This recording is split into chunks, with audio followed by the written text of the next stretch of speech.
That's Fedyashin there. So let's bring in our guest. Anton Fedyashin is Associate Professor in the History Department at American University. Professor, thank you very much for joining us. How significant is this visit? And would you say it's more of a political statement or a serious economic moment?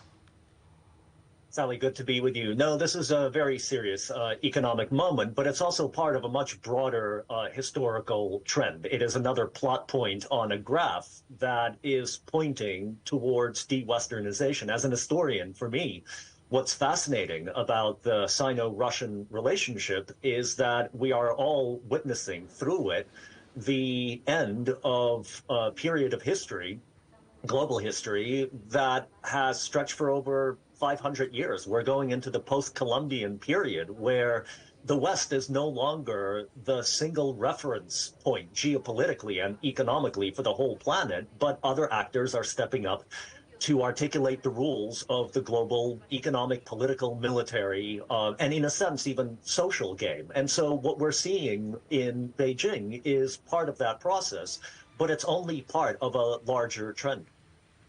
And where do you think it's heading? Do you think that we're likely to see an increasing polarization in the world?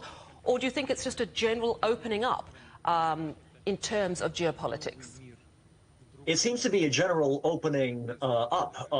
It seems to be a transition towards a multilateral, multipolar international system, which of course will affect everything, not just military conflicts as we're seeing already, but even more importantly, economics. For me, one of the most interesting things watching this from Washington, D.C., is that the United States, unwillingly, to the best of my understanding, seems to be the biggest champion of de-Westernization and de-dollarization, because with every set of sanctions that are leveled against Russia, that are leveled against Chinese products or industries, or that are threatened against other countries. Georgia, for example, has recently been threatened with American sanctions if it actually implements the foreign agent law that has become so controversial there.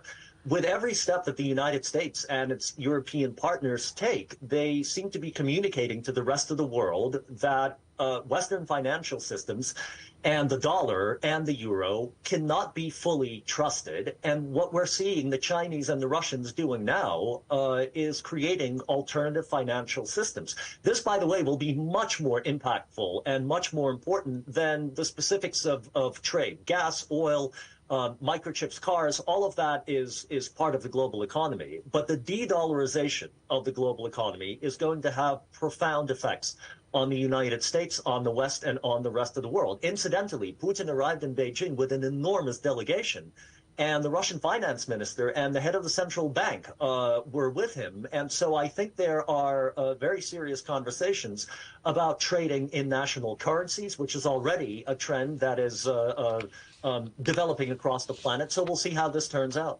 Very interesting indeed. Thank you so much. Anton Fedyashin is Associate Professor in the History Department at American University.